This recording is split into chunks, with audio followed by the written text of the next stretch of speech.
Good morning, everyone. It is 9:33 on October 26th, 2023, and we are here for our Board of Directors meeting for the Maryland Environmental Service. I do believe we have a quorum. Quorum has been established. I believe everybody is in attendance. Is that correct? Yes. Okay, excellent. So we're going to start this morning with an Inspire Award, and this is coming from our Environmental Dredging and Restoration division, Ms. Dolnar's division, and I believe we have Amy Warner with us this morning. Yes, we do.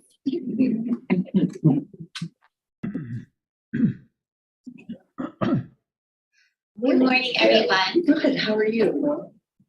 Good morning. So today we are awarding Chelsea Beekman, Robert Nateri. Oh, can you hear me? Can we have everyone put their mics off or mute themselves and see if that helps with feedback, or is it us? It appears to be better on this end. Okay. Maybe have Ms. Warner make a comment again, and we can see if it's happening. Okay, let's try again. Does that work? You guys hear me now? Is that okay? Yeah, the echo It's better. Much better. Great. Okay, let's try this again. So today we are awarding Chelsea Beekman, Robert Natarian, Joe Drescher, Harry Brackton, Marshall Friend, Rainey Rubino, and Shakira Muser, the Environmental Dredging and Restoration Group's Cox Creek Dredge Material Containment Facility, with an Inspire Award for their exceptional service the team provided for several emergencies at the Cox Creek Sediment Technology and Reuse Facility, known as the STAR facility, and some of you may have also heard of it referred to as the Tronox facility. The site was purchased by the Island Port Administration in December 2022, and MES began providing services in January 2023. However, the new facility was not staffed, and MES provided services to the STAR facility through use of the Cox Creek DMCS staff.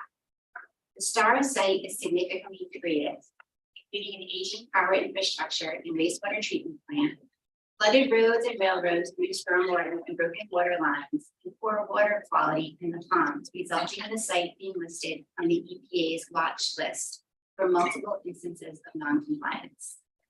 The Cox Creek DMCS staff, who already had a full-time workload, took on the enormous responsibility of ensuring the new STAR facility became a safer place to work. This meant maintaining the workload at the Cox Creek DMCF, also adjusting and reacting swiftly to emergencies and requests made by NPA that they wanted to be dealt with immediately. From January through July of 2023, the MES team responded to a long list of immediate need projects and emergencies, which included quickly securing mold abatement services for buildings that staff couldn't provide, managing flooding roads to ensure railroad access, solving the wastewater treatment plant failure, and getting equipment on site to keep it operational and avoid non-compliances. They also reviewed old drawings and outfall structure and determined to clear a pond of vegetation to increase flow through the outfall structure to assist in maintaining the water quality. The site had been in compliance since the tax was completed, and then after a month-long MPA attempt to receive unpaid water bills by the previous owner, quick action was taken to research, identify, receive, and pay water bills, leasing the lien on the property and allowing MPA to successfully file the deed transferring all utilities into MPA's. Then, as all of that wasn't enough going on, the team also facilitated installing security measures in coordinating with the Maryland Department of Transportation Authority Police in responding to several break-ins. Congratulations to the team, and thank you so much for all your hard work and your dedication to our projects. I know MPA greatly appreciates all your efforts as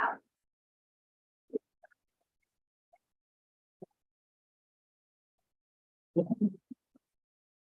Come on up. Come on. We need at least one board member representative who wants to be in the picture. Come on.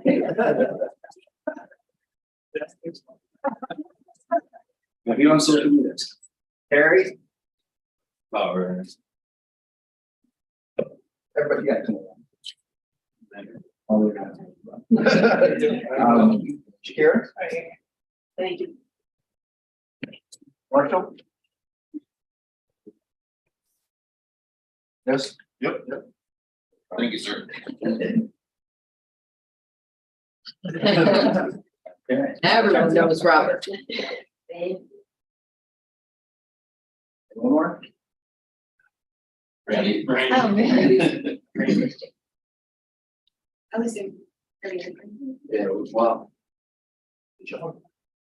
Yeah. Okay, good. All right, well.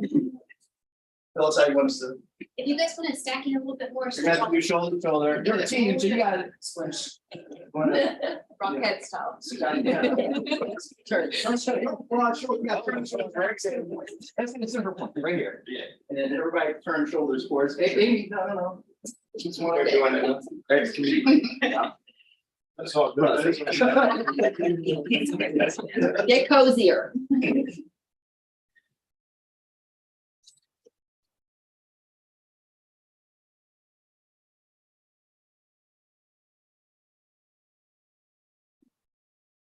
Thank you guys so much. Thank you.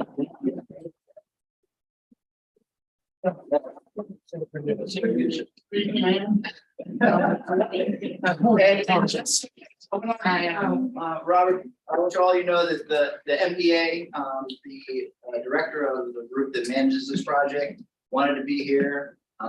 He had something come up, but he was planning to be here. So Bill Richardson sends his regards and support for everything to do and really supports the team. I was gonna say, he was also the impetus for this award, I think, because he spoke so highly of all the work that you all did. And he wanted to make sure that you got something for it, you got recognized. Appreciate it. Thank Thank you.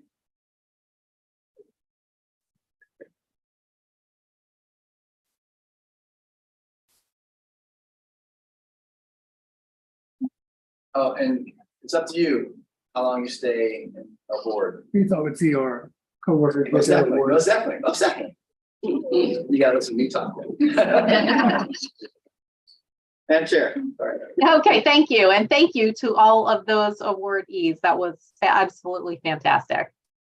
Next on the agenda, we have approval of the minutes. The minutes from September 28th, 2023 have been distributed. Are there any corrections or objections? And if there are no corrections, then the minutes stand approved as distributed. Thank you. Next, we have the RSM FY23 financial audit, and we have Ms. Colliman with us today to go through that with us. Perfect. Thank you so much and good morning, everyone. I have a quick slide to share with you. Just to inform the board, I had an opportunity to meet with the audit committee on the 19th. And essentially, we presented the full presentation as it relates to the required communications to those charged with governance to help them with their duties as it relates to the audit overall. What I'd like to share with you today is the overall executive summary as where we stand. So the audit as of June 30th, 2023 is nearing completion. So we are in the final stages of reviews. After completing our remaining procedures, we do expect to issue an unqualified opinion on the financial statements. Essentially, what that means is it's a clean opinion. The key open items is subsequent event procedures, our final technical quality reviews done by the second partner, and obtaining the signed representation letter at the end of the audit. Significant changes to the plan audit strategy. Essentially, we sent out a letter on August 30th outlining what we plan to do as it relates to the audit, as well as communicating areas of significance that we'll dive deeper in. What we've noted within that letter did not change. So those are exactly what we did for this 2023 cycle. Significant risks, again, there were no changes to the significant risks that were communicated in that particular letter or identified. We do have an adoption of a new accounting policy. The GASB adopted, or the MES adopted GASB Statement 96, which is subscription-based information technology arrangements. I walked through what that looks like on the opinion with the audit committee. So there will be an emphasis of matter noted in the opinion to showcase that the organization adopted this particular GASB. Audit adjustments or uncorrected misstatements, we did not identify any. So essentially, the trial balance that was provided to us at the onset of the audit is at the end results for June 30th, 2023.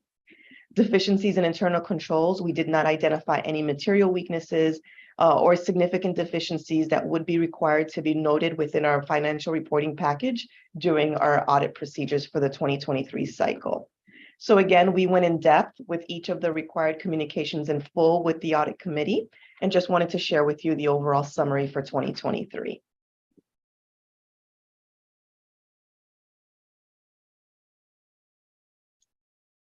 Thank you. Are there any questions or comments from anyone? I have a comment. I want to thank Valerie and her team for professional and thorough work on our audit.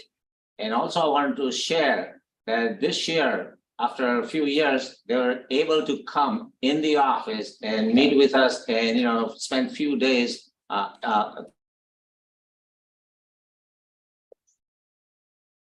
We're back to normal. Yes, it was great to be there. Thank you again. Thank you, Ms. Coleman. Okay, Dr. Glass, we have the Executive Director's report.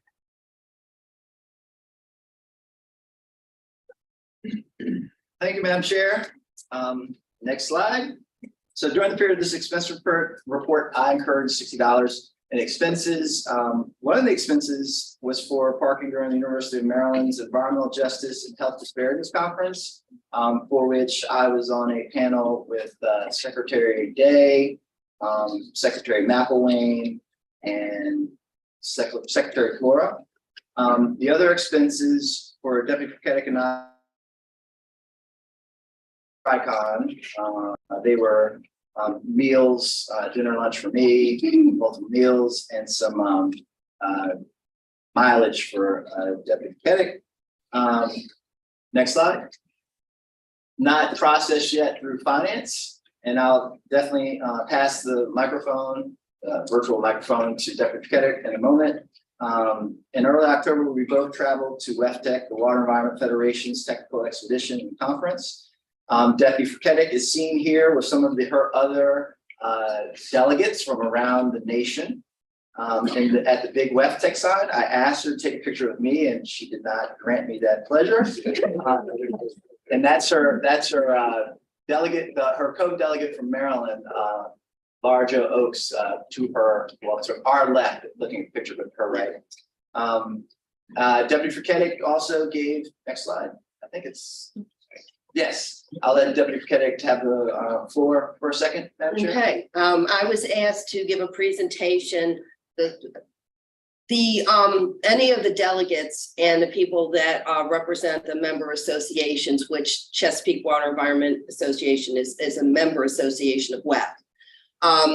We are asked to be there 2 days before the conference actually begins for meetings, and this one was a leaders forum. I was asked to, I had made a presentation back in May at another WEF meeting on the MES math class that was developed to help operators pass their exams. And so they asked me if I would give that presentation here. And what was interesting about it was a lot of the member associations, just kind of in a nutshell, the state passing rate for operator certification exams is about 30% or low 30s.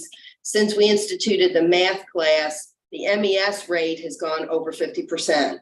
So we're doing a lot better with that. But a lot of the other member associations we're talking about, theirs were like 10%, something like that. So a lot of them have come back and said, will you share this with us? So it was good, it was successful. Awesome. Next slide. So I was invited and participated in the second annual Blacks in Water breakfast at WEFTEC, and it was October 23rd. Several of my former students that received their master's degrees from Howard were present. So that's always good to see that legacy of my time as an academic. And the breakfast was actually fully subscribed, and folks were turned away. Deputy, what do they call them? These are, WEF is doing multiple heritage or some type of organization breakfasts, but so the Blacks in Water breakfast is not the only one. There's other groups that are meeting. There was an Asian Pacific or Asian something like that, Pacific, yeah. So that's what they're, the affinity group is on the side, the affinity group breakfast series. So it was a great meeting, inspirational talks by utility leaders from around the country. And I was honored to be present. I'm in the back row on the left-hand side, turning my head to the side. Oh, Ms. Fuller has, is the shiny bald head always tucked out. Anyway, thank you. Next slide. So I also want to mention the Maryland Clean Energy Center they returned to an in-person conference for the first time since the pandemic.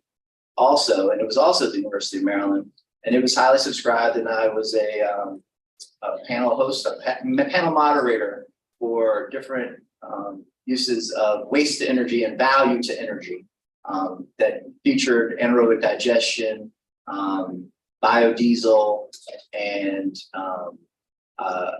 oxidation for medical waste. So it was a nice panel. It was well described, and folks said follow-ups and other basic meetings.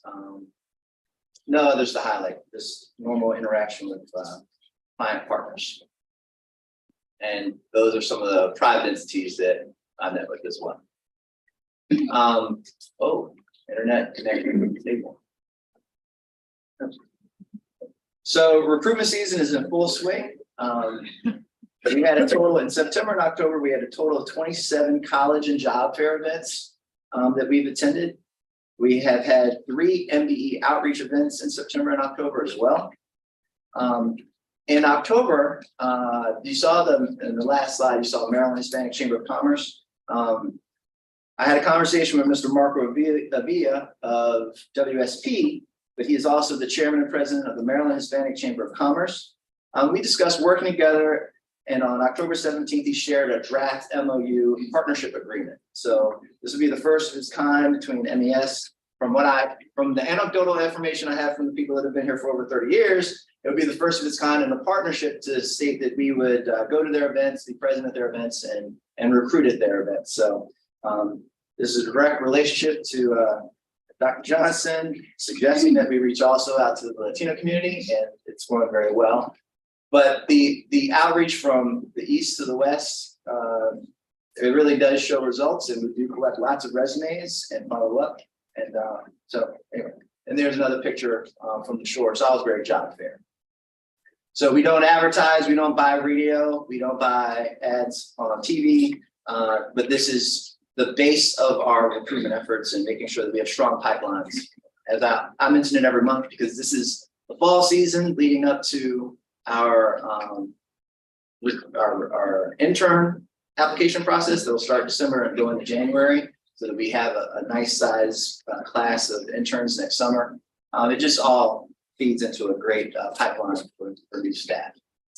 And I feel like the staff that participate really do enjoy it. We also hosted the Anne Arundel County Workforce Development Corporation. I got some numbers here. We had, so you see Mr. Joe, was that Joe? Yeah, that's Joe in the Right, middle. right, manning the station.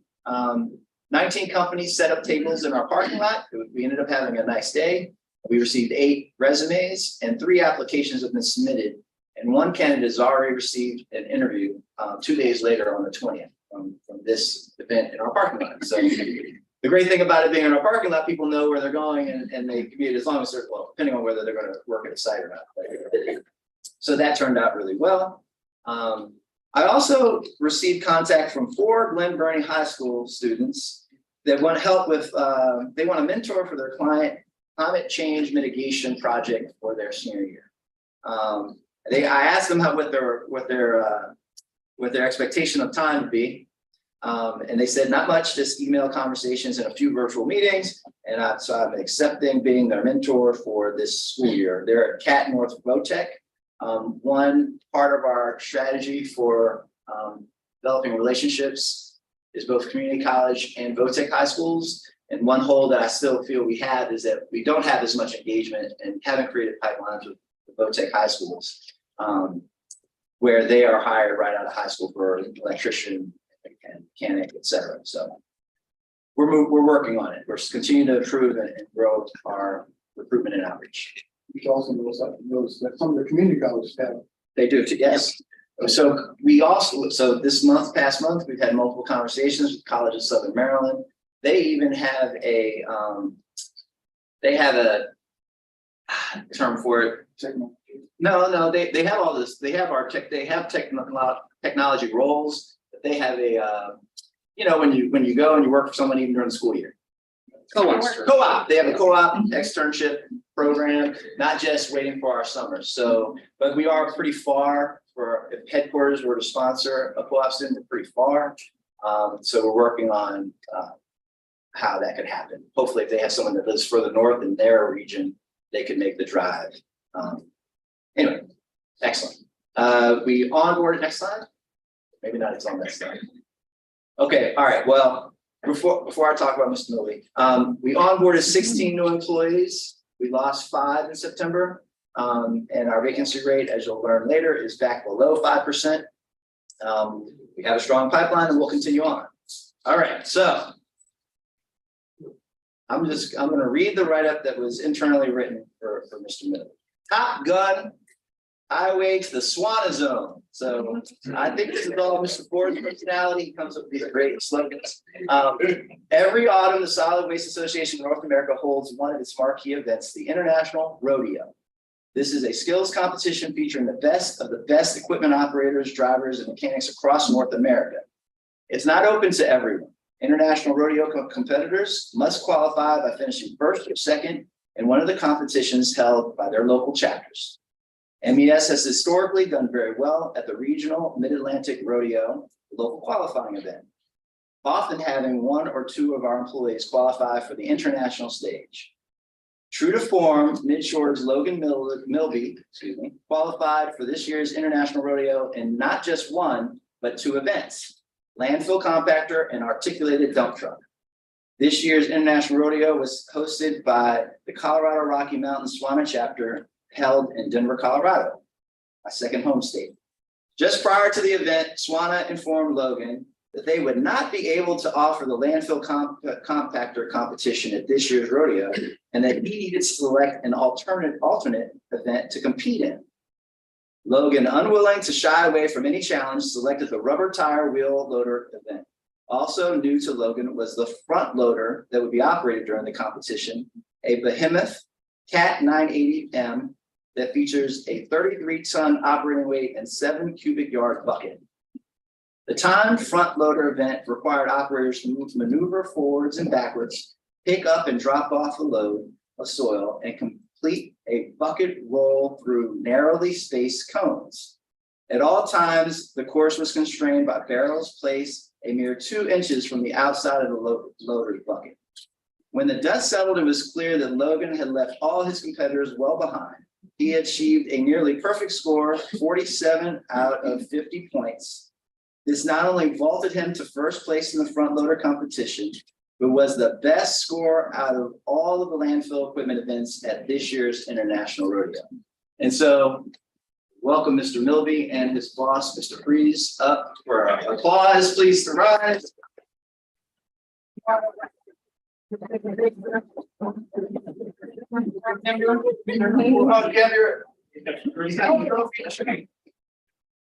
there a video? Come on. Yeah. So, Ms. Joe, which one are y'all? Ms. Joe, come on up. So I had the pleasure of being on the shore last Friday for an event, and Millie was there, and I asked him, like, like, were you ready? And he said, and I didn't say this to him. I said, you had an out of body experience at this. Oh, you good? No, I'm sorry.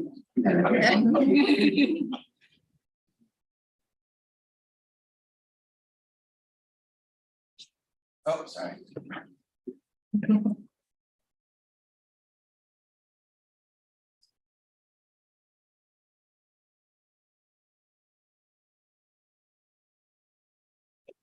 Any words? It was a tough competition. I'm happy to be there, and it was great to be here. And that next year. He also gets a sign, by the way. Yeah. He also got the side, yes. Oh, yeah. You guys are gonna need another ball. We are. We've been very lucky to have a lot of operators. We well, the first person to ever receive first place at the international review. Also for MES. And then next year, the regional solid waste rodeo will also be at Midshore too. So we're preparing the site now. And Logan will be helping lead the way for that competition. I also like to recognize Mr. Fraze. These skills aren't learned in a vacuum. Eric creates an environment at landfill where folks can achieve the best and be the best. I want to thank you all as well. Excellent. Hey.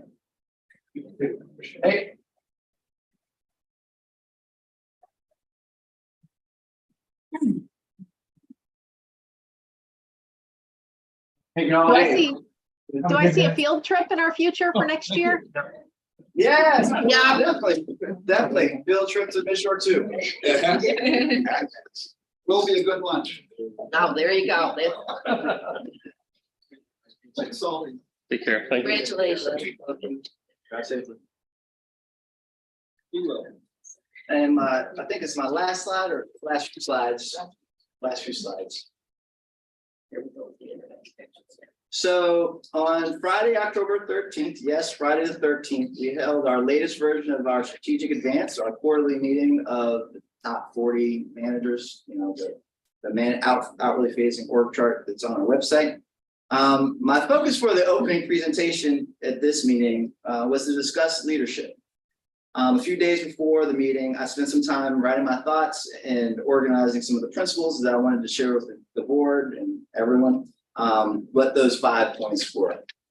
And these directly relate to our, we finished, this meeting was really putting a wrap on our first year of our strategic plan and how our key performance indicators, performance measures will be wrapped up for FY23 along with our annual report. So I just want to make sure that I try my best and want all of the management chain, the senior leaders in the organization to be clear about our vision and goals, which we state over and over again, starting with our 3 pillars and our mission and vision, set clear expectations, provide regular feedback, communicate, delegate and empower your team members, and create a positive and supportive work environment. That's what we strive for as our key points. This whole presentation was also related to, we are publicly facing in a lot of our sites. We interact with the public all the time. We focus on our level of service, and we focus on making sure that our communication chain up and down is following the same principles. Next slide. There's some more points to these that I did not include just for brevity, but we have a vision of who we are and what we do. We focus on communicating and communicating clearly and effectively. We have empathy for both internal and external communications and empathy for everyone around us, especially as we support the environment.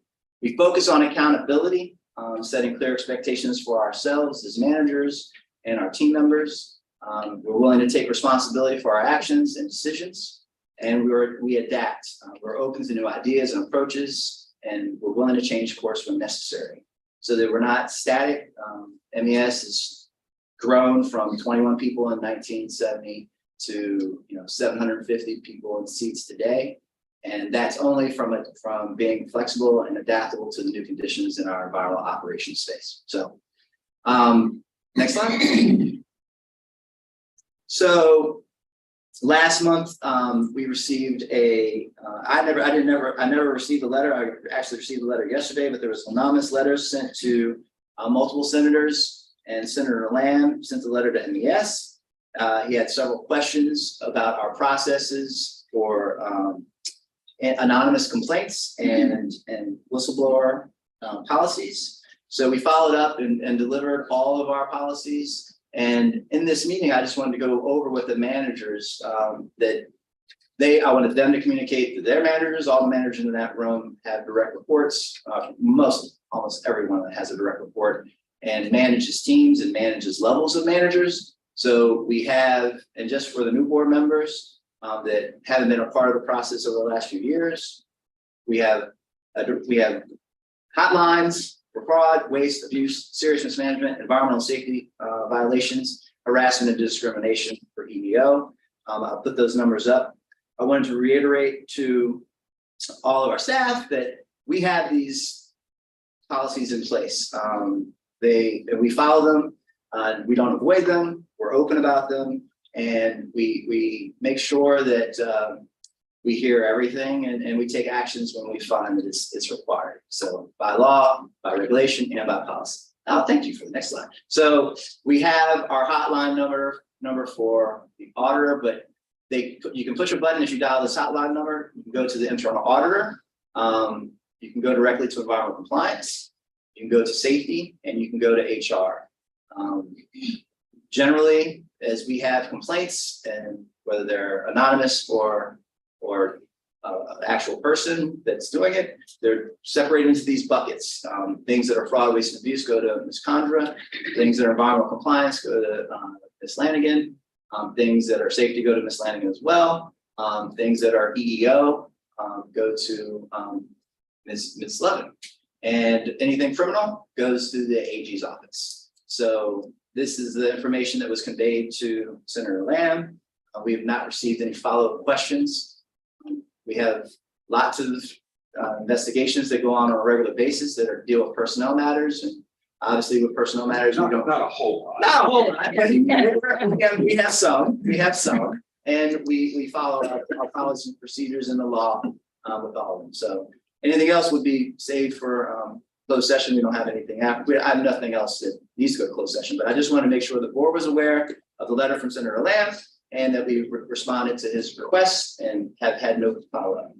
And that ends my report. You see a copy of the response. You should read copy of it. Yes, that's it. That's the complaint maybe by somebody, how do you let people know that we looked at this and taking some action, or we find no need of action? So every one of those folks writes a report, and we don't, if it's a personnel matter, we don't advertise it, but obviously they're filed. Anything that requires notification to any other bodies, it's followed up on. The board is generally presented if it raises to that requirement in closed session for those types of matters. So really, so there also is the Public Information Act in Maryland, just like FOIA. So we have policies for that as well, and what gets shared and what doesn't get shared. But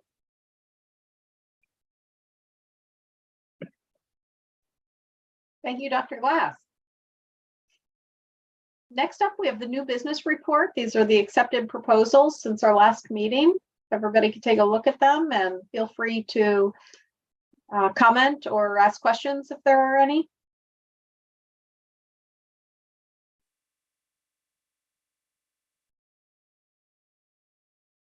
Okay, thank you. Next up, Mr. Patel with our financial update. Good morning. I don't have any exciting pictures to share of the finance department, but I'll present good financial results.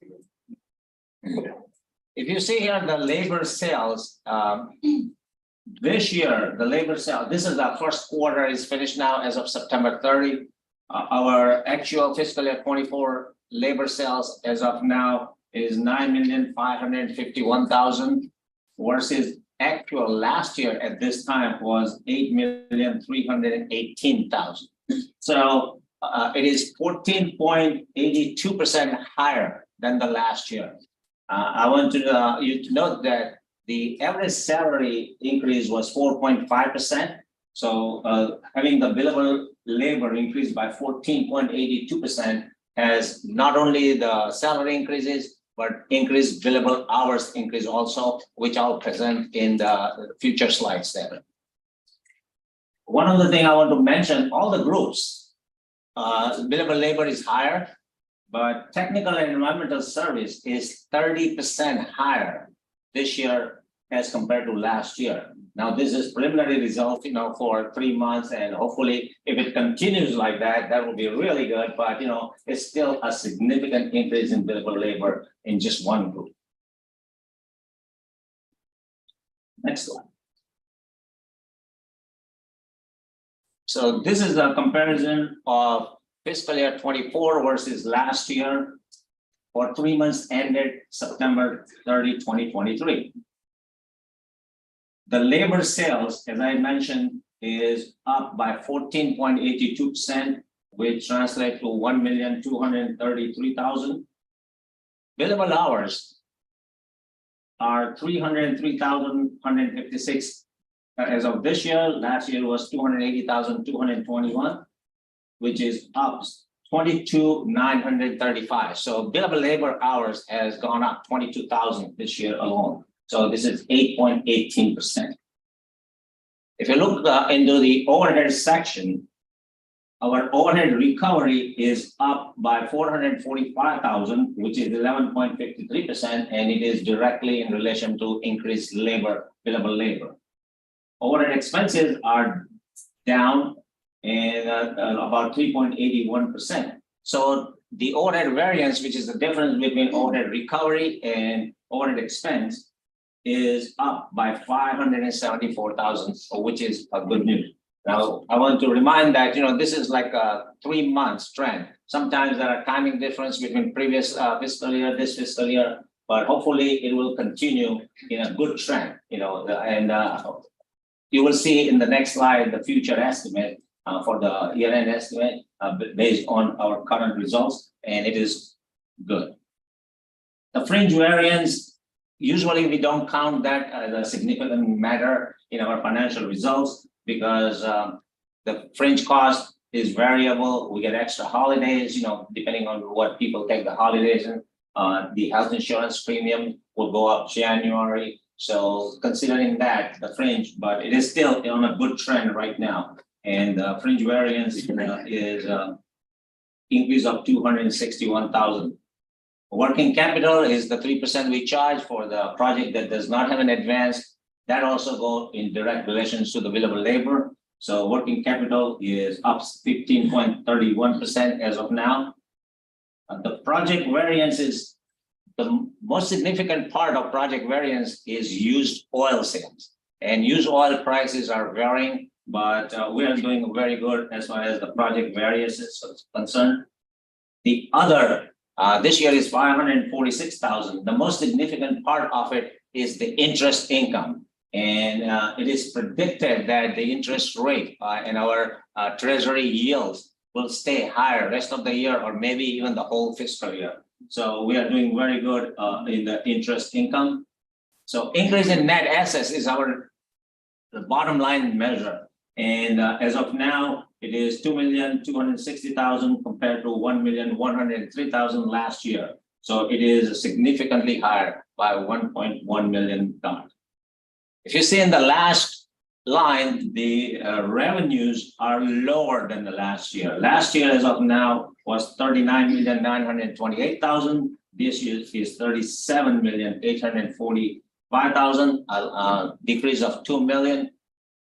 The revenues are affected by billable labor as well as capital construction projects. And due to the seasonal nature of the capital construction projects, it may catch up with the last year's revenue, but that is, we cannot predict that, how it's going to wind up. But it is billable labor, which is the benchmark, is much better than the last year. And the last year.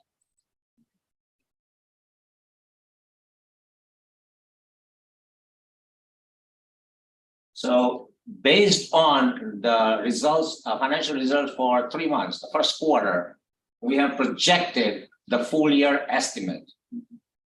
The labor sales for the budget full year was 39,849,000. At this time, we expect that our billable labor will be 41,387,000, which is estimated to be 1.5 million higher over the budget. Our overhead recovery, because of the billable labor, should be usually higher, but right now, some of the projects had a step down. So the more labor they have, we give them a discount on the overhead rate. So sometimes, they are heavy upfront, but overall, we will meet the overhead recovery target there. Overhead expenses are significantly lower. We do have some vacancies in overhead positions. And that's why the straight line projection is right now showing that, our overhead full year estimate will be lower because the vacancy is there. Whatever the savings are there, that will be carried forward, but it will be eventually filled. So the overhead variance, we had a budgeted for 1.6 million. Right now, we are estimating it will be 2.6 million because of the higher billable labor, lower overhead expense. The fringe recovery, fringe variance, we have budgeted 688,000. We are expecting 805,000, but that probably changed if any events are occurring for the fringe expenses. One of the things is like we have a tuition reimbursement. We don't know how many people will take advantage of it. And so some of those are variable. The health insurance rates goes up every January. So all those factors will affect fringe variance, but it's not a significant amount that will deviate from our projection. As I mentioned, the project variance is mainly due to the used oil sales. So increase in net assets, we had budgeted full year for 4.1 million. At this point, we expect that if the trend continues, our increase in net asset will be 5,555,000. I didn't round up the number; it just came like that. So and that's all for financial presentation. Any questions? Are there any specific efforts besides the projections you've shown here to increase the assets to number 5? But I think you have the goals to read 5%, 4%. In other words, I've read 2 areas we're working on. One is environmental justice, another one nonprofit. So we're doing things to help that number to get past that 4%. Right. So we have a best and best plus presentation also. And part of it is the last year, just like this year, we are doing much better than expected. Last year for fiscal year 23, we did better than expected. So we have provided a funding of $250,000 for research and development. And that project is handled by Dr. Glass, that's his budget. And he is doing some work on environmental justice.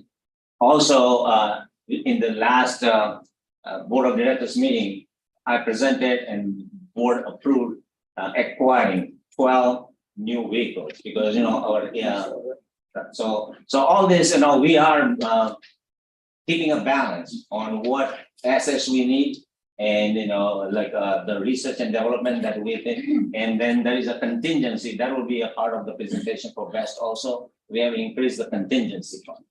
So we are, whatever the excess money we had, of course, we have to give the best and all that, but we are keeping an eye on all those. I would have thrown it to him from the beginning. I didn't answer the question. So in the 4% goal is in the strategic plan as an annual growth goal for labor revenue.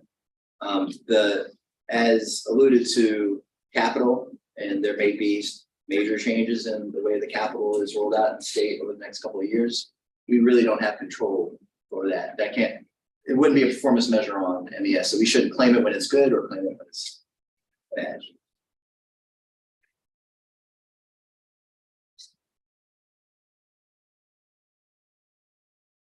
Thank you, Mr. Patel. Next, we have our audit committee report by Ms. Joes, and we did have an audit committee meeting on October 19th, and Ms. Joes is going to tell us all about what is going on with the audit committee. Thank you, Madam Chair. Good morning, everybody. Like Ms. Keller said, the audit committee met on October 19th, last Thursday, and the board heard the RSM report that was presented to the audit committee as well. Next slide, please. We also heard from our internal auditor, Ms. Contra, and we should be getting our segregation of duties review draft report by the end of the month. And the review of the Eastern Shore Products time and material contract is in the planning phase. Ms. Conra, did you have anything to add? No, I'm just here just in case they have questions. Here's your back. Thank you. We also reviewed the FY 24 audit plan recap, and this is the internal audit billable project activity. I'm not going to go through all of that. But if there's any questions, Ms. Conra is here.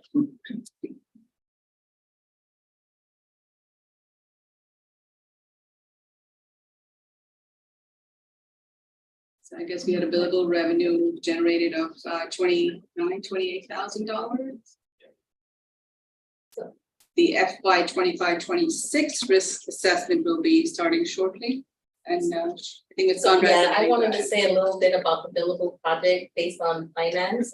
And we are working as you with the test group. So I said to Melissa, I said, your number is up because audits billable. and then overhead is down. Audits overhead is down. So we're happy that we're helping Tess with the billable project, and we do have another project, NPA, helping their auditors with their annual ISO 14001 audits. So that's coming up next year in the spring of 2024. So we're looking forward to help MES group in any internal audit, any classification that needs an internal auditor for any project. So.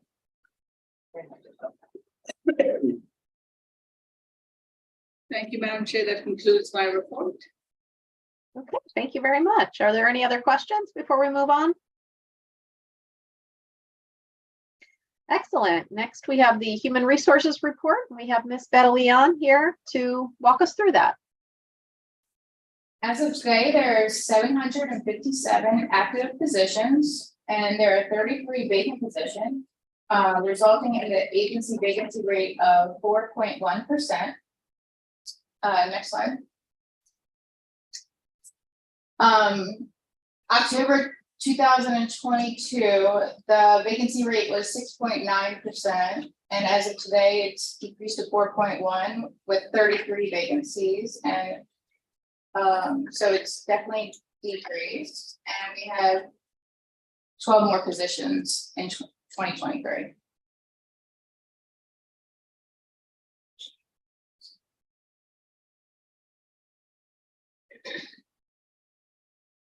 So that's good news up from last month.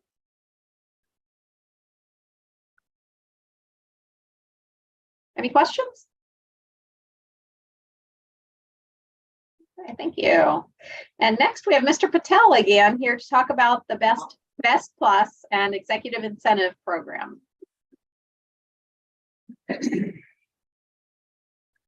So in your board package, we have a full proposal for Best and Best Plus. I'll go through the summary in this slide, and then you will have time to review the full proposal and then vote on it. So for fiscal year 23, we had 6 best goals. We achieved 5 100%.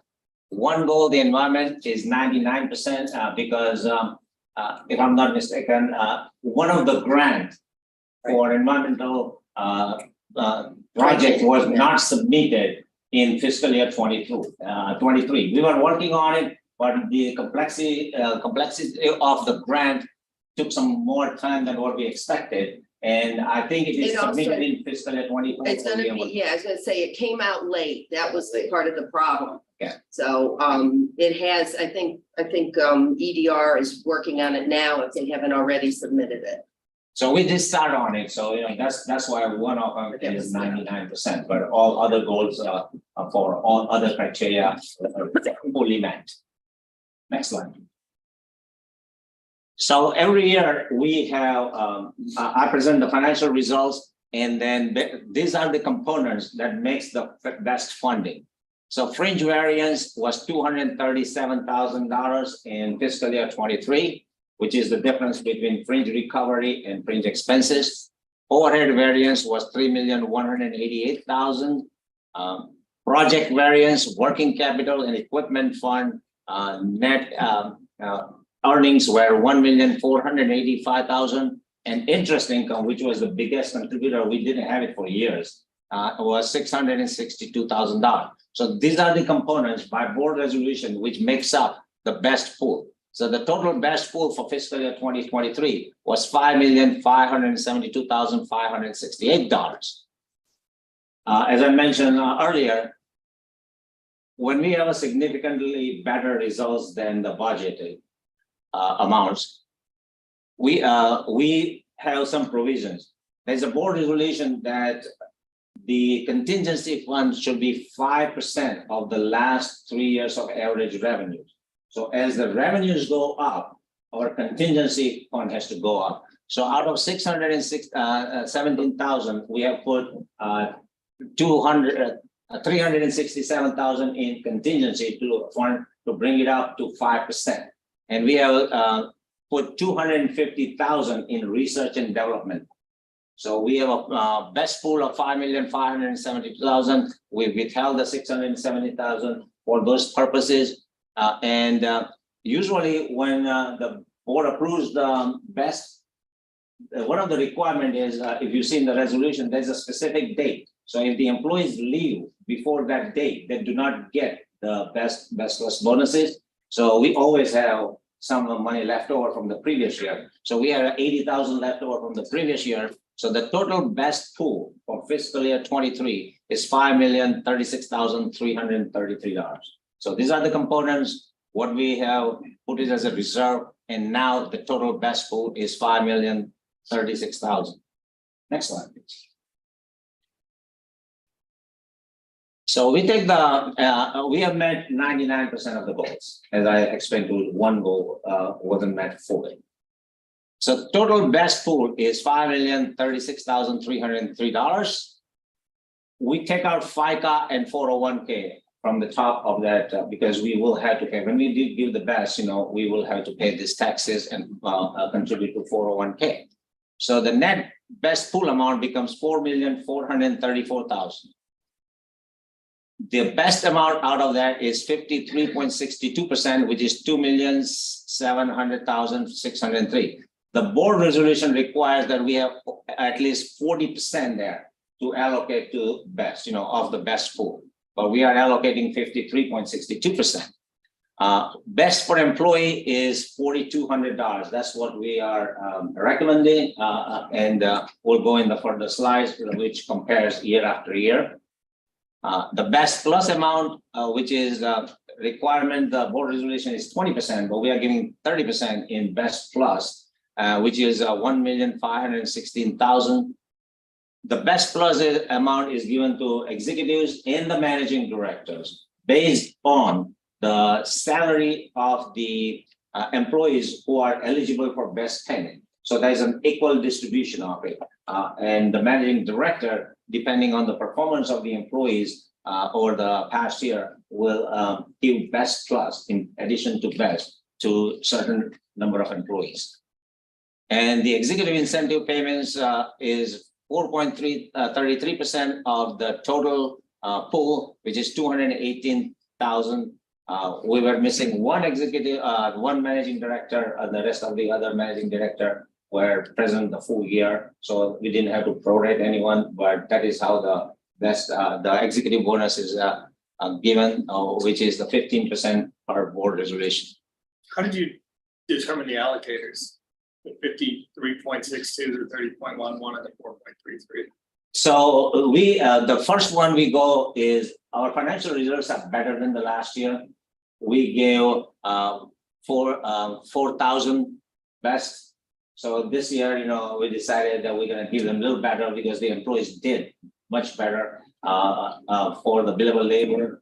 And so we decided 4,200. And based on the eligible employee, that's the first thing that we take out. Is what we're going to pay. Best is given to all employees who are eligible. So we want to make sure that we treat them fairly first. So, we are increasing their portion from 4,000 to 4,200 and multiplying by number of eligible employees. That determines $2,700,000. The executive is a fixed amount there for 15%. We can reduce it, but since we did our financial results were good, we have 15%, which is the board resolution. So then that comes out and the rest goes into the best plus. Another thing is that, like some of the employees who leave and all that, if we know before the best plus distribution happen, we'll let the managing director decide on it. Hey, somebody from your group left, they won't be eligible for best or best plus. And if you have time before our best plus check days in November, they can adjust the best plus. So the best amount and the best, the executive stays fixed.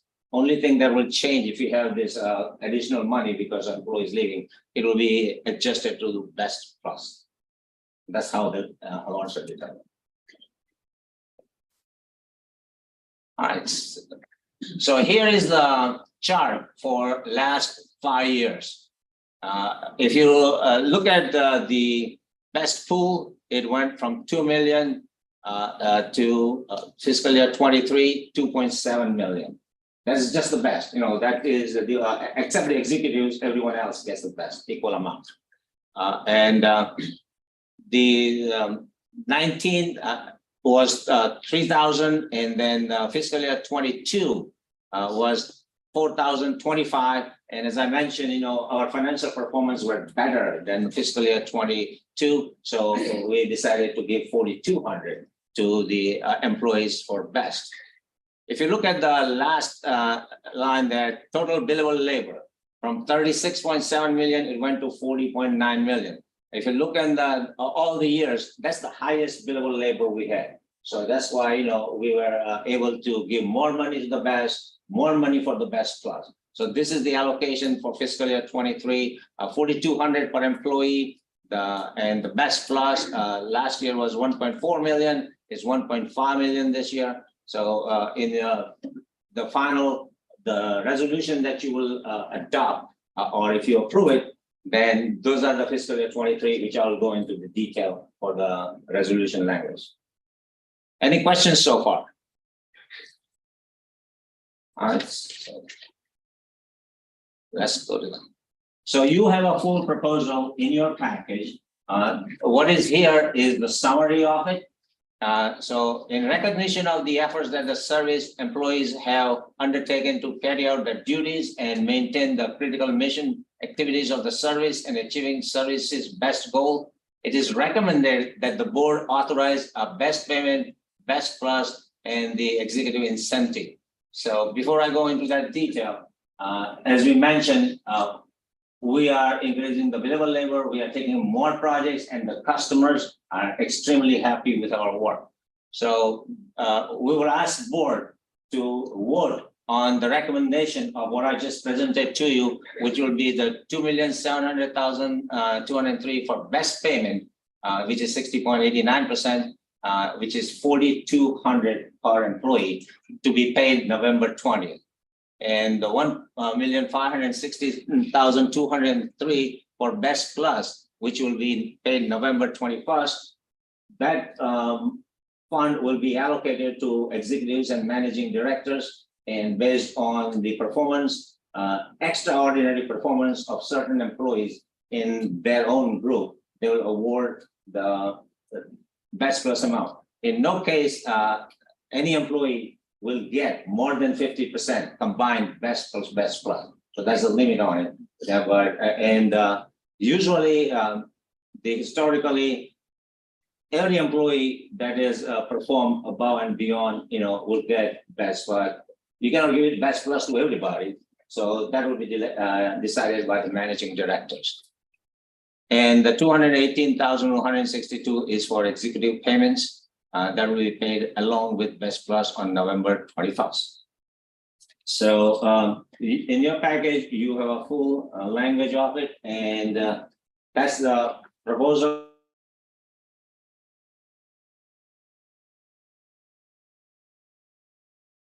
What made that best pool, how we reserve the money for purposes that we needed. So now it's up to the board to vote on it. Any discussions? I'm open to the questions too. Mr. Patel. Perfect. Are there any questions about the process, the amounts? Ms. Joe is asking a question, Madam Chair. Oh, okay. Mr. Patel, can you give an average of what the best plus incentive is, or is that varying? It is varying, varies. is significantly varying. I think to my best memory, I don't have, but usually around 50%, it may be 40-50% people get the best plus, not, so. Yeah. So we try, every, the managing director decides that, but based on the performance, that for the entire year, they will try to accommodate, as many employees that they can award best plus to. Obviously, we cannot award best plus to everyone, but it is like those people are outstanding performance within that group. So we try to give to, I would say, on the average, 50% people will get best. So some people, may get lower amounts, some may get higher amounts, but it strictly depends on the managing director. But we try to, Dr. Glass. We review it. We also, Deputy Keck and I review results. It's a short time period to go through these allocations, but we also have stressed that every grade should be representative of the best plus. This should not just be senior managers in each group that get it, but all up and down in evaluation. This is also connected to the FY23 performance evaluations to some extent, but it also is separate because best on the best program. If someone contributed to some of those other attributes of the best program and their management documented that they contributed, by the way, the entire evaluation process also is documented and written. It's in your notes, but it's documented and there are notes on what was the reason got best plus. So how is it? It's supporting the best program, which is all those goals that you see throughout the year. Focus on. Yeah, we asked them to justify every award of best plus, why these folks are gonna get, why they recommended that these people get best plus. And we question some, not often, but we do want to make sure that it's reasonable. And it is also for the field crew. Yeah, oh, Every absolutely, grade. absolutely. Every grade. Yeah. And the justification is provided to Dr. Glass in that employee by employee. Yes. So each employee, how much they get best plus and what? It is employee by employee. Thank you. I had a question about this second to last statement here. Best and best plus payments combined should not be greater than 15% of an employee's salary. Will that affect anyone in this round? Is anyone going to have a limited incentive because of that? Usually not, but some of the lower level employees, we make exception for them because I know their salary is so low to begin with. That that may get 15%. They may go exceed 15% because they already got $4,200 best, and if they're lower salary, there's not much room left for that. So we may make exceptions on the lower salary if the managing director recommends a best and that it goes a little higher. I think the last time evaluation, like if they are at a 50,000 salary and then you get 4,200 already, then that is not even outstanding employees at a lower level does not have much room. So we make exceptions on the lower level, but other than that, higher level salaries, I don't think people reach that kind of thing. I know, but you have dates on here when this is going to be administered. So do you know if anyone's had to be? We haven't. So once you approve it, then we're gonna divide up this 1.5 million for best plus based on the salaries for each group. And then we're gonna give a fixed amount to say for environmental operations based on the number of employees they have who are eligible for best and their salaries, they get a percentage. So out of 1.5 million, say 400,000 is given to environmental operations based on all this criteria. And then they decide. So we haven't started that process yet until you approve this. And then we're gonna divide that money to them, and then they will go through employee by employee and decide on it, what each employee in that group gets. Yeah, I had concerns about that. I don't think anyone's incentive should be limited because of their salary. Well, we have limited fundings too. Yeah, right. Because as I mentioned before, the goal is to distribute to all qualified employees who are gone above and beyond their duties. So if we don't limit it, then some of the people will fall out of it because of the limited funding. So, I mean, managing director, Dr. Glass, looks at all that, justification and all that, and they can adjust it. But no, we are limiting to 15% for everybody, executive directors or any employee in there, except for lower level employees, which is part of the resolution where we say that we will make exception for lower. level. I think So, last Mr. year we had a couple of them that I can recall that got over 20%. Yeah. Because they were laborers or they were, They have salaries for different reasons. I mean, it's a negotiated thing. You may come in, you may not be an aggressive negotiator. Somebody may come in and be an aggressive negotiator and have a higher salary for that reason. If we're handing out incentives based on how well we did in the year, I mean, I don't think somebody should get a smaller incentive just because they have a smaller salary, is what I'm saying.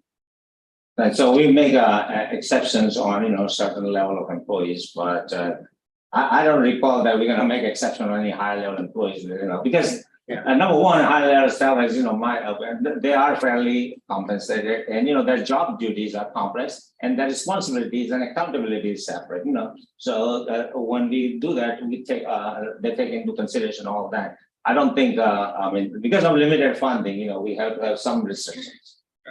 Mr. Boss, there's two things, just so you know. So there's a history of the board even approving over 15%, but it wasn't in board resolution. So the board has that power. But since everything that happened in the prior administration, it's been, let's stick with the board resolution of 15%. So that's one thing. Second thing is our turnover. When you evaluate our turnover, it's mainly below 6 figures. So folks below 6 figures leave MES on a fairly regular basis. They can get poached by the private sector. They can get poached by other utilities that are in the 95 corridor that have the richer counties, for lack of a better term. So part of this is just balancing so that I don't decide to try to convince you to give me a 20% bonus, right? To the 15, and everyone knows that as long as we do well, that's our cap. We don't, for some exemptions under $50,000 for sure, but to have people between 50 and 150. By the way, which are controlling the process. So we don't evaluate all the managing directors and their leadership teams do that evaluation. So they're controlling the process for the most part, other than a review. So that's why the cap is in place. There's a history, and we want to make sure that we make sure that grade 1 to grade 8 get some of the best plus, which historically they did not always get. So it wasn't evenly distributed amongst them. So just that's the devil of that other side, that then you say someone that makes 150, well, they can get 20%, but then that money runs out and the person that was at a grade 3 doesn't get it, or best plus. So that's the logic. So. Hey man, I want to confirm that 1.5 million for best plus, that may change if there, if several people were to leave between now and November 20th and the best pool will go down. Yeah, so when it is distributed, not November 21st, when managing directors are given that, and then there is some flexibility there where we can, give some money there. But the 1.5 million it's a floor. It could increase. The pool for best plus could increase. Yeah, if we know in next few days, then we may be able to increase it. But not all the way until the distribution, because by that time, it is already awarded, and then we can go back and change, everybody. So we keep an eye on it, but it doesn't change that much, it will go, but It won't go below 1. No, it won't go below 1 point. That is already set. That's just to make sure that you have the flexibility the board understands. Right. Yeah, these are the minimums. It would not change. Okay, thank you. Any other questions? And if not, I'm assuming you're looking for a vote to approve Yes, ma'am. the proposal. Okay. Do I have a motion?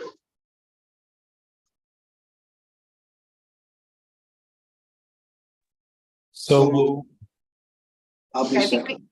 I think we have a first and a second. Are there any other questions or discussion before we vote? Madam Chair, I have a quick question. Sure. After the resolution, does the board get to see a breakdown of the the way it was awarded? Because there might be some changes, right? You mean yes, total money? Yes, Yes, Yeah. I'll consider that a request and we'll make sure the Yeah. board gets the distribution of the Excel file after it's.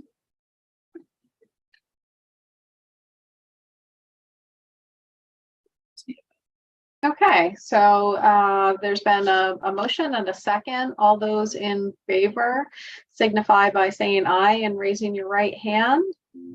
Aye. Aye. Any opposed? Same sign. And any recusals or abstentions? Okay, it appears as though we have unanimous support for the proposal. Thank you, Mr. Patel. thank you very much to the board. And next up, we have Ms. Crosby with procurement. I believe we have 4 items on the agenda today. Procurement item number 1, Ms. Crosby. Ms. Crosby, go ahead. But I guess it was changed in time, but I'm here to represent Hattie Crosby and. Yeah. So we'll go ahead and start with item 1. This is the Harford County Solid Waste Management Services. And this is for pavement replacement of 5 sections. And it is awarded to the American Asphalt Company. And the amount is $438,690.19. And it is, the MD goal is 10%.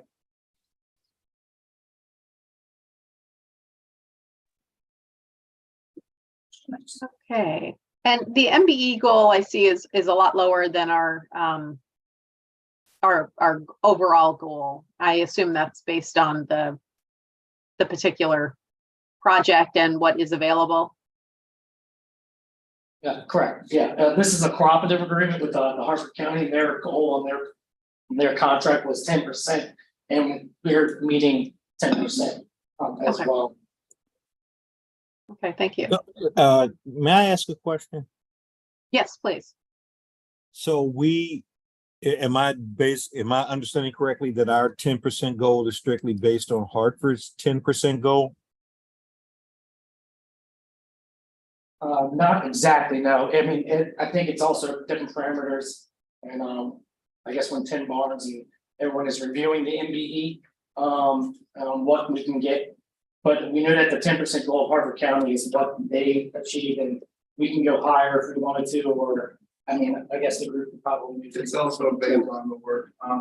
The cooperative agreement that it's an assisted contract, so we're basically adopting that contract.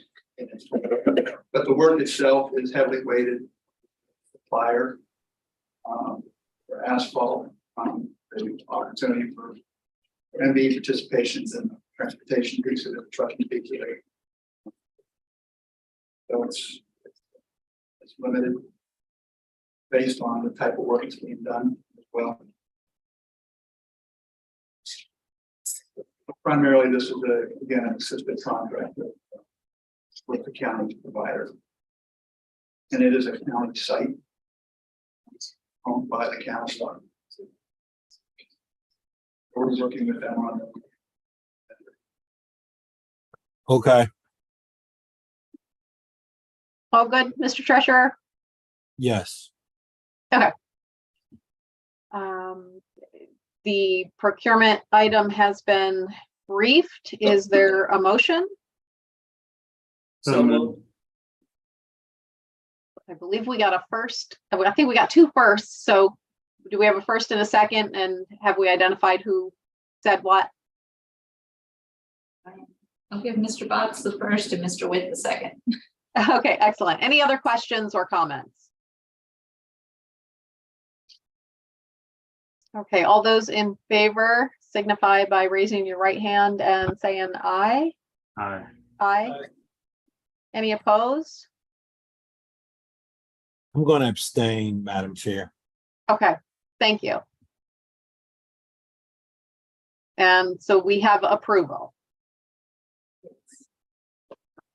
Okay, a procurement item number 2. The last one. Yeah.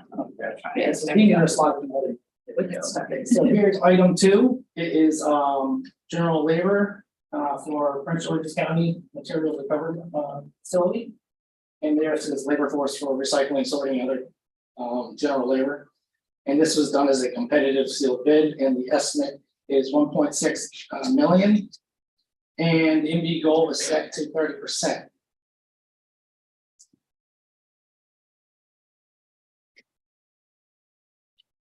I'd like to entertain a motion. Move approval, Madam Chair. Thank you. Is there a second? I'll second. Okay, any other questions or comments, further discussion? Hearing none.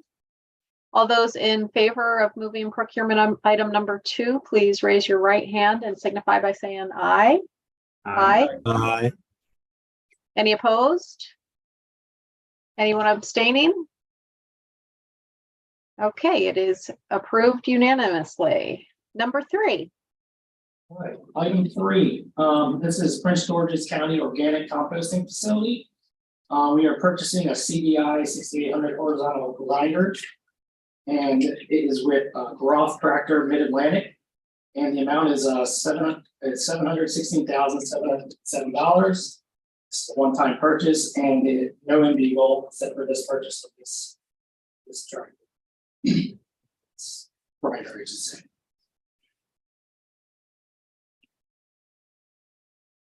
Okay, I'd like to entertain a motion. Move favorable, Madam Chair. Thank you, Mr. Treasurer. Second. Second. Wonderful. Any questions or further discussion? Hearing none, all those in favor, please raise your right hand and say aye. Aye. Any opposed? Abstaining? Unanimous approval. Thank you. Number 4. Item 4, this is MES contract number 1-22-4-14-5. This is the Montgomery County Yard Trim Composting Facility. And this is a renewal of the first of 3 additional 1-year terms. It's with Bradley Technologies, who is a NDOT certified firm. The amount of this renewal was for $166,550.28. Indeed goal is 17%, and currently we are at 8.5%.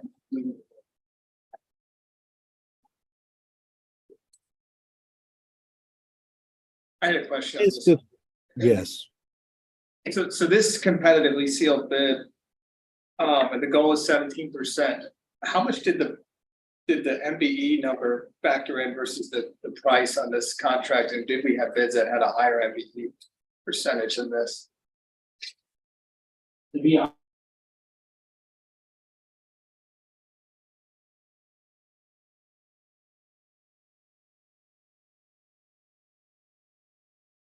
Okay, I heard the question. I'm not sure that I heard the answer. We would have to get I could get the bid, the bid tab together, the prior Okay. year renewal, so I don't have that in my hands.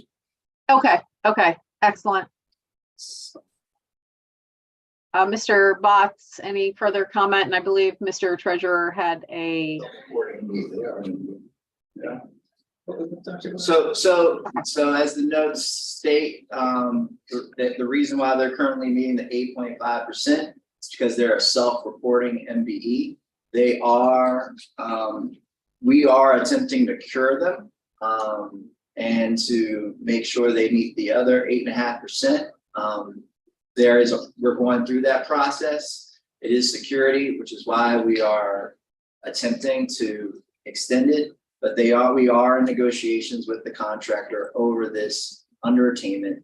They are a self-performing MBE, which is they can have only 50% of the MBE. They can only self-perform 50% of the MBE participation. But we have the conflict of it being a security concern. So we're moving forward. Mr. Barnes, our MBE manager, is on it, and we're asking for this for the security concerns, but we are addressing it. But it is a self-performing MBE. So they have been notified that liquidated damages will be assessed if they are unable to cure the lack of MBE for the lack of meeting the full goal of the MBE participation. Okay, thank you very much. Okay, thank you. And it looks as though there are a few more years that this contract could be extended. So there's opportunity here for curing other than just the liquidated damages, if it came to that. So, okay, I'd like to entertain a motion. Move approval. Okay, thank you. Is there a second? Second. Any other comments or discussion? All those in favor signify by raising your hand and saying aye. Aye. Any opposed? Any abstain? Okay, it appears as though it is approved unanimously. Thank you. And that concludes our procurement for today. A few less items than the last two meetings. Next, we have Mr. Coleman with our legal report. Oh, sorry, we have procurement notifications. Any comments? See if we have 3 pages of those. I'm sure everybody's reading this quick, but it is in the packet. I'm not hearing any comments. I believe we're ready for the legal report. Mr. Coleman.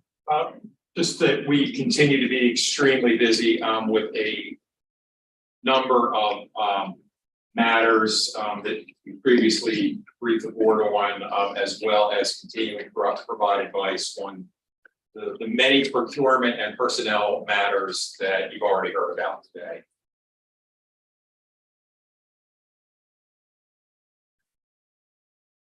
Short and sweet. Thank you very much.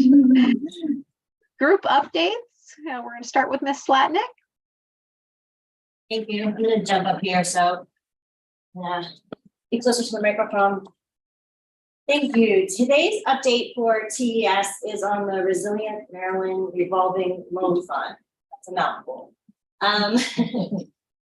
We have 2 full-time staff that work, all their hours. They're here at headquarters, but they spend every day, all day, supporting the Maryland Department of Emergency Management on this program. And what the revolving loan fund does is to help provide both residents and businesses with money to not only reduce risks, but to also handle the consequences when we have natural disasters.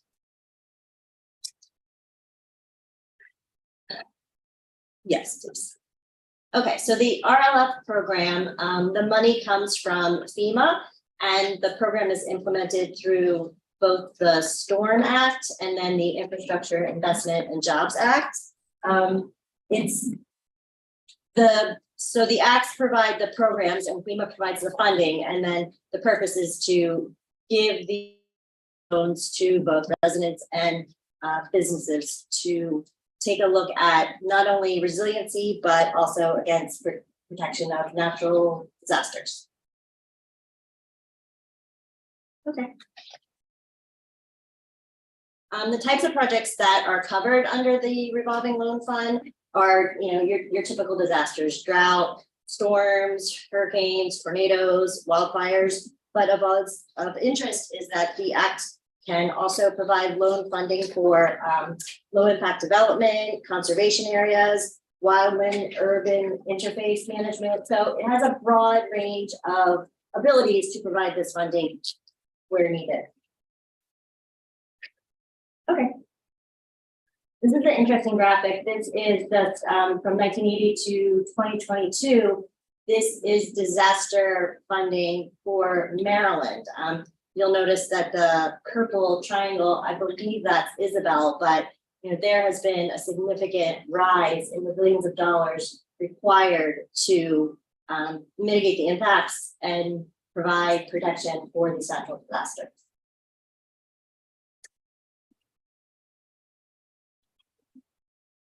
And then again, the advantages of the revolving loan fund: there's no more than 1% interest. It can happen quicker than some natural disasters because these do not require a presidential declaration of a natural disaster. And that's, I feel like Tim Ford, a natural, said me never. Natural disaster. There's not a presidential declaration required, so the money can happen quicker. There's also no benefit cost analysis that's required. So again, you can move straight to getting the loan for the help. You can also use these grants to match other non-federal costs that you receive. Next. And then I think it's important to note, and I do credit our two staff that work on this. There have only been about 8 states, including the District of Columbia, that have been able to receive this award since it's come out. And Maryland has been one of the highest of those first 8. And they've been recognized for that. So we've made grant applications, 25 million. So far we've received 6.5 million. And with global warming and the problems to come, we fully expect to continue supporting this program and hopefully not only helping with the cleanup, but also the resilience for protection. Yeah, thank you. Well, congratulations. That's quite a feat. Thank you. Okay, I believe we have Miss Warner joining us again from our environmental dredging.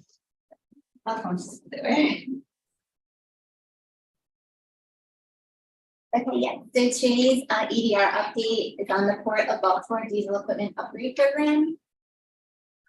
For about 14 years now, MES, on behalf of the Maryland Port Administration, has administered the Port of Baltimore Equipment Upgrade Program. The program uses funding from EPA through the Diesel Emissions Reduction Act, but we also receive some funding from the Maryland Department of the Environment through their state Diesel Emissions Reduction Act allocation, and also in recent years through the Volkswagen Environmental Mitigation Trust. The program provides funds to retrofit, repower, replace older dray trucks, cargo handling equipment, and marine vessels with cleaner burning diesel engines or zero emissions equipment or technologies. Depending on the project, the grant covers anywhere from 25 to 100% of the total project cost. And the goal of the program is to encourage early equipment replacement with equipment that meets newer EPA emission standards to achieve significant reductions in diesel emissions from equipment operating at the Port of Baltimore. But the reach goes far beyond the Port of Baltimore because this equipment, in particular the trucks and the vessels, operate throughout the region moving cargo. The program does require the participants scrap their old equipment completely. They can use that scrap value towards part of their rebate, but they actually have to put it full through the engine block to get inoperable. So MES has administered over the years about 13 million in funding through the rebate program. The owners apply to the program by submitting an application, and then once approved, they receive the project and request a rebate once all their documentation is completed. To date, MES has provided rebates for 170 dray truck replacements. The program in particular benefits individual owner operators, eligible truck drivers. A lot of them may not be able to be eligible for funding for loan funding. So this helps them qualify for that funding and provide financing that they may not otherwise have been able to get, in addition to improving air quality and providing them with a newer dray truck that's more dependable. We also provided 65 exhaust retrofits. These were primarily in the early years of the program, diesel particulate filters. In more recent years, this equipment has already manufactured with these filters. So it seems to me that was lately. Also replaced 31 pieces of cargo handling equipment, and this ranged from anything from a small forklift that you'll see in a warehouse to the larger top loaders that move the containers, the large shipping containers at the marine terminals. And then also 3 marine engines we replaced, including the tugboat that's in that picture there. And then 16 locomotives. We installed idle reduction technology on them to cut down their idling time. We do have some projects that are currently ongoing. Our last grant funding was received in 2021. Some of the projects, due to the pandemic, supply chain issues, have taken a while to complete, but most of them are nearing completion now, which includes 2 vessel engine replacements, 8 pieces of cargo handling equipment are being replaced, and then for the first time ever in the program, there's 3 electric vehicle dray trucks. That should be hopefully arrive within the next. Can I ask a question on those trucks? So does the funding cover the full purchase of the trucks or the incremental purchase price between a diesel truck and an electric truck? Those the dray trucks, it's a percentage. Okay. And then was there also funding available for charging for those trucks? Yes, there has been funding. The grant covers the the percentage depending on the project for the charger and the truck. So it covers the percentage. Yeah, and some of them, the trucks are carrying cargo. So like one of the owners had put a charging station at the port of, in Dundalk and then up in Carlisle, Pennsylvania. So to make their runs back and forth. Yeah, those trucks don't have enough battery to go back. Yeah.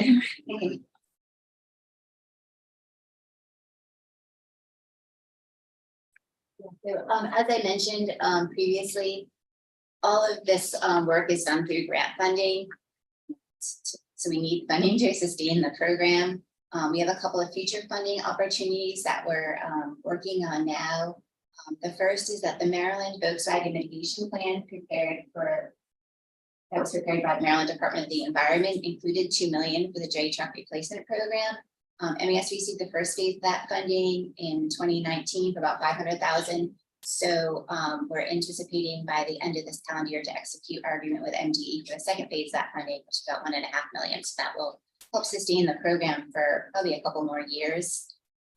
In addition, MES, on behalf of MPA, will be submitting an application for the 2022-2023 Diesel Emissions Reduction Act national grants. That is due December 1st, and the team is working on that grant opportunity. Put a strong application together.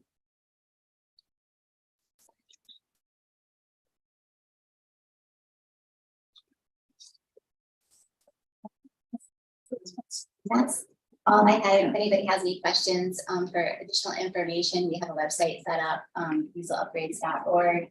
And I just wanted to thank, we have a lot of people at MES. As soon as one of these rebate requests come in, everyone moves really quickly to get these rebate checks from this EDR management specialist to our grants administrator, Ted Kaluga, and then MES finance department. They work within a couple of days, 2 to 3 days to get these checks out to these folks, because as I said, a lot of them, their trucks are already scrapped. They're out of business for a few days. So MES does a really good job at really dropping everything and getting it done.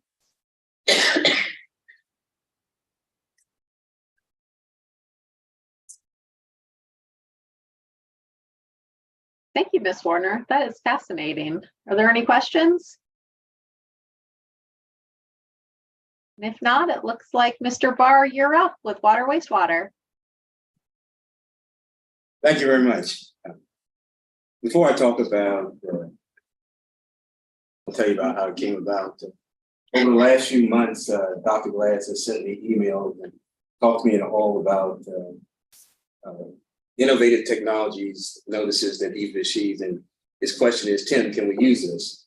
I in turn return to my engineering chief and say, can we use this? and as a result of these requests coming in and the need to really evaluate them in a tactical manner, in tactical fashion, my engineering chief, Matt Lipinski, came up with team innovation. And the idea is to be able to evaluate these technologies as they come in and see if they can be used. And what he did was he formed a team consisting of water and wastewater operations and engineering. We want to make sure, first of all, that the technology is sound, and secondly, that it fits into our operations. So he formed that team. The team in developing the emerging technology in water and wastewater. So that's the focus of the team. Emerging technologies, new technologies, innovative technology. But he's taken it a step further. He's already started to contact colleges and universities about what they have going on that may be related to water and wastewater. that we may be able to apply to our technologies. So I applaud Matt for taking this step and for giving us some sort of structure as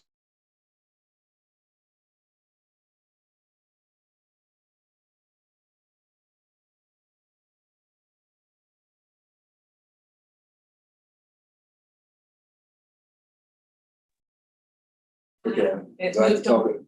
talk through this one, okay. There we go, okay.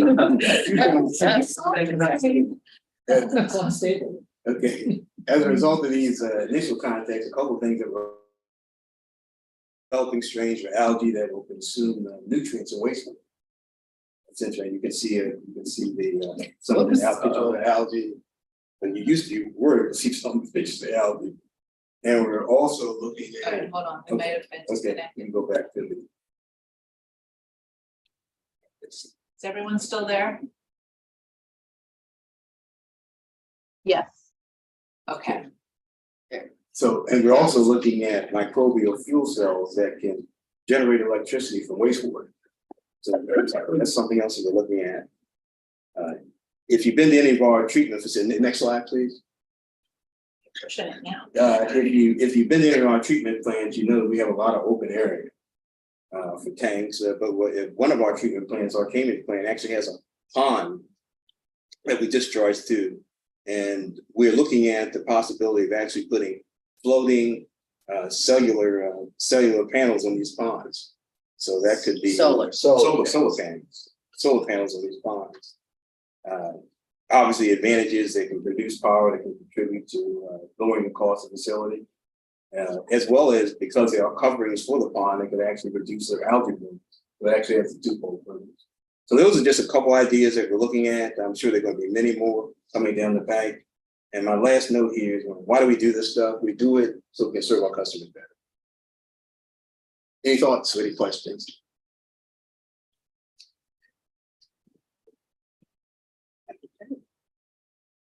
Thank you, Mr. Barr. That's fascinating. Do we have any old business or new business today?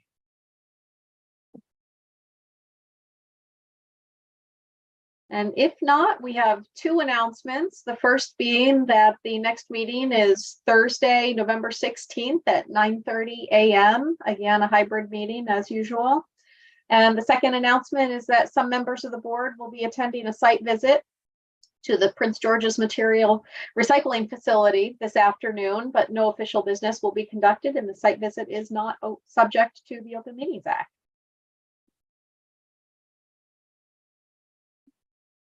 Anything else for the good of the order?